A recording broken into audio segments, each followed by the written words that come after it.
नमस्कार किसान भाइयों, मैं वीसी सर आपके लिए आपकी अपनी एरा टीम एक प्लेलिस्ट बनाई है किसान भाइयों के लिए। वो है हैशटैग कृषि किसान, हैशटैग कृषि किसान। ठीक है, तो स्वागत है सारे किसान भाइयों का एग्रीकल्चर इंस्टीट्यूट के ऑनलाइन प्लेटफॉर्म पे।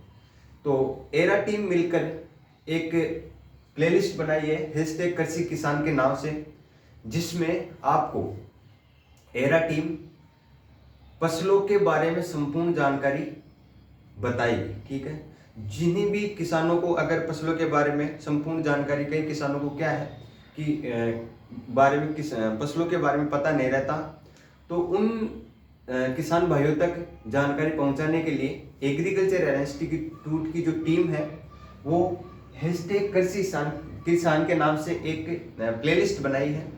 तो उसमें आपको किसान भाइयों को पूरे जो आपकी हैशटैग कृषि किसान प्लेलिस्ट है उसमें आपको फसलों से संबंधित जितने भी रिलेटेड संबंधित जो बातें हैं कि अपने को फसलों के अंदर क्या किसका छिड़काव करना चाहिए, वर्दी के लिए, कीटों के लिए, मतलब हर प्रकार से आपको फसलों के बारे में जानकारी दी जाएगी। ठीक है, तो चलते हैं अपन। सबसे पहले तो अपन जो अगर सामान्यतः बात करें अगर, तो फसलों के अंदर अपन सामान्यतः छिड़काव जिंक सल्फेट का अपन वर्दी एवं घास के लिए करते हैं। ठीक है, किसके लिए करते हैं अपन सामान्यतः अगर बात करें अपन जो आपका परणी छिड़काव या फिर अपन छिड़काव करते हैं सामान्यतः फसलों के अंदर, तो अपन जिंक सल्फेट का अगर छिड़काव करते हैं तो वो फसलों की वृद्धि और विकास के लिए फायदे रहता है। ठीक है, अब बात करें अपन जो आपके जिंक सल्फेट होता है, ज्यादातर किसान भाई एक तो 21 वाला लेते हैं जिंक सल्फेट। ठीक है, उसके अलावा एक है आपका 33। ठीक है, दो आपके जिंक सल्फेट चलते हैं, एक तो आपका है 21 है, दूसरा है 33 वाला। ठीक है, तो ये किसान भाई जिंक सल्फेट का उपयोग करते हैं। इसके अलावा अपन अन्य देखें तो आपकी जो मार्केट, जो आपके जो बाजार होता है उसके अंदर आपके एक एनपीके आता है, बोले तो वाटर फर्टिलाइजर सोल्यूबल। ठीक है, वाटर फर्टिलाइजर सोल्यूबल में जो एनपीके आता है, ठीक है, वो एक तो आता है आपका 12-16-32 वाला। ठीक है, इसके अलावा आता है आपका एक है 54-32 वाला, एक 52-32 वाला आता है। ठीक है, अब आपकी जो बात करें अपन इनके साथ जो क्या है ये एक बाजार में उपलब्ध होते हैं। ठीक है, अब बात करें अपन जो जिंक सल्फेट है वो अपन पत्तियों के ऊपर जैसे छिड़काव करते हैं तो पौधों के अंदर क्या वृद्धि होती है फसलों के अंदर। ठीक है, जैसे अपन एक जिंक सल्फेट ले लिए, ठीक है, तो ये आपकी कोई लीफ है, आपकी कोई पत्ती है। तो सबसे पहले तो किसान भाइयों को एक बात बताना चाहता हूं मैं कि जो आपके फसल ले लो या आपका जो कोई भी प्लांट ले लो, ठीक है, उसके अंदर जिस पोषक तत्व की कमी होती है, ठीक है, जिस न्यूट्रिएंट की कमी होती है, जिस उर्वरक की कमी होती है, अपन को वही उर्वरक अपनाना चाहिए, वही उर्वरक फसलों के अंदर देना चाहिए, वही उर्वरक अपने को पौधों के अंदर डालना चाहिए। अगर जिस पौधे को या जिस फसल को जिस पोषक तत्व की अगर कमी होती है उसी पोषक तत्व को अपने को उपलब्ध कराना चाहिए। मान लो किसी पौधे के अंदर नाइट्रोजन की कमी है या पत्तियां पीली पड़ रही है, तो उस जो प्लांट है उसके अंदर अपन को किसका उपयोग करना चाहिए, कौन से उर्वरक का या फिर कौन से पोषक तत्व का उपयोग करना चाहिए, अपन को नाइट्रोजन का उपयोग करना चाहिए। क्योंकि जो पौधे की जो प्लांट की आपकी जो फसलों के अंदर जो पीली पत्तियां पड़ रही है वो किसकी कमी से पड़ रही है, नाइट्रोजन की कमी से पड़ रही है। सभी किसान भाइयों को इतना ज्ञान होना जरूरी है। तो अगर अपन नाइट्रोजन की कमी हो रही है और उसके अंदर अपन फास्फोरस दे रहे थे, पोटेशियम दे रहे थे, ठीक है, तो जो अपने को जो प्लांट था आपका, जो आपकी फसल थी, उसको रिक्वायर किसकी थी, मांग किसकी थी, अपने को नाइट्रोजन की थी। और अपन देख क्या रहे हैं, पोटेशियम दे रहे हैं, फास्फोरस दे रहे हैं। तो अपने को बात करें अपन सीधी घुमा फिरा कर ना करें, बात करें अपन सीधी लैंग्वेज के अंदर, तो किसान भाइयों से अपील है कि कोई भी आपकी फसल ले लो, कोई भी आपका प्लांट ले लो, कोई भी पौधा ले लो, ठीक है, उसके अंदर अपने को जिस पोषक तत्व की कमी होती है उसी पोषक तत्व का अपने को छिड़काव करना चाहिए। जैसे आपका एक जिंक सल्फेट होता है, ठीक है, जिंक सल्फेट, आपका जिंक सल्फेट होता है, ठीक है, एक तो आपका आ गया जिंक हो गया प्लस में सल्फेट। अब जैसे आपकी ये लीफ है, आपकी पत्ती है, इसके अंदर अपन लीफ के अंदर आपका जो फसल है, जो आपके पौधा है, उसके अंदर जिंक सल्फेट का छिड़काव कर दिए, सामान्य तौर पर अपन छिड़काव कर दिए। तो क्या होता है इससे वर्दी हो जाती है, ठीक है, और अपने को अच्छी क्वालिटी की प्राप्त हो जाती है, फसलें अच्छी हो जाती है, अपने को अच्छी पनप जाती है जिंक सल्फेट का उपयोग करते हुए, ठीक है। अब इसके अलावा अपन जो आपके बाजार के अंदर वाटर फर्टिलाइजर जो सोल्यूबल मिलता है उर्वरक, वो कौन कौन से हैं? एक तो है आपका एनपीके, ठीक है।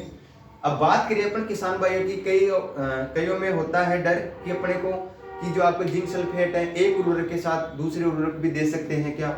तो यह कदाचित भी नहीं करना। जिस उर्वरक की कमी होती है वही आपको देना है।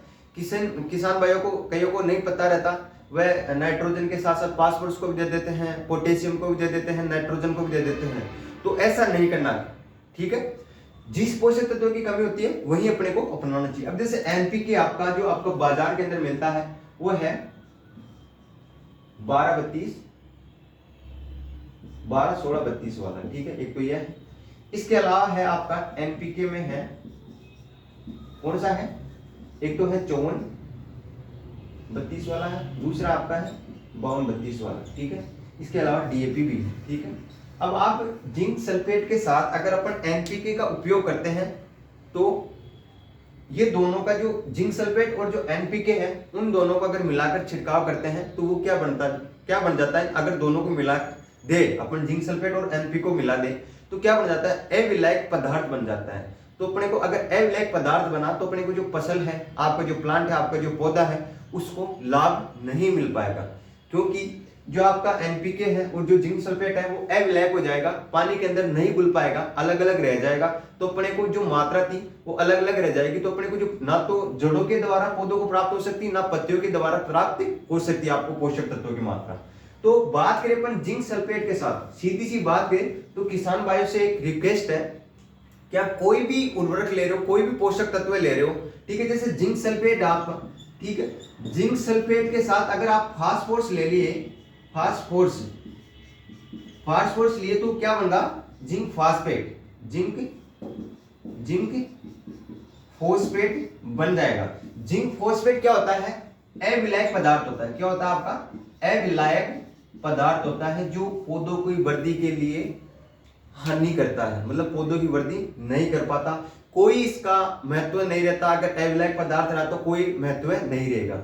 अब जैसे बात करें जिस भी आपके, जैसे डीएपी ले लो, डीएपी के अंदर भी फास्फोरस की मात्रा पाई जाती है, तो अपन जिंक सल्फेट के साथ डीएपी का छिड़काव कभी भी नहीं कर सकते, एनपीके का भी अपन छिड़काव नहीं कर सकते, ठीक है, क्योंकि इसके अंदर फास्फोरस की मात्रा है। तो अपन जिंक सल्फेट के साथ एनपीके का कभी भी उपयोग नहीं कर सकते। अगर अपन इमरजेंसी तौर पर बात करें कि एनपीके का अपन अगर को छिड़काव करना है, किसका? 54-32 वाले का अपन को किसान भाई को अगर छिड़काव करना है तो एनपीके का, तो अपन को क्या करना है? जिंक सल्फेट और एनपीके को अलग अलग छिड़काव करना है, साथ नहीं करना है इन दोनों का। जिंक सल्फेट और एनपीके का साथ छिड़काव नहीं करना। अगर एनपीके का अगर छिड़काव करना है, अगर रिक्वायर है, तो आप 54-32 वाला कर सकते हो। वो भी किस स्टेज में?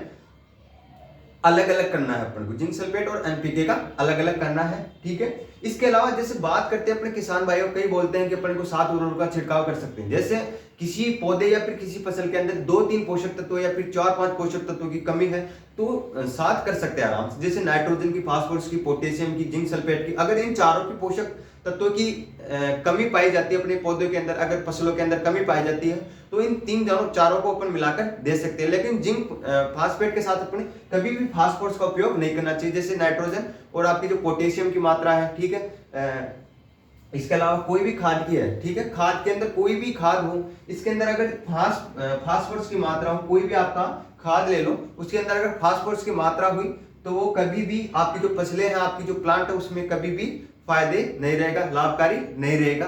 क्योंकि जो फास्फोरस अगर किसी भी पोषक तत्व के साथ मिल जाता है तो वो क्या बन जाता है? अविलायक पदार्थ बन जाता है। तो ऐसे आपके लिए एक प्लेलिस्ट बना रखी है, आराम से आज न्यू प्लेलिस्ट बनाई है #कृषि किसान के नाम से।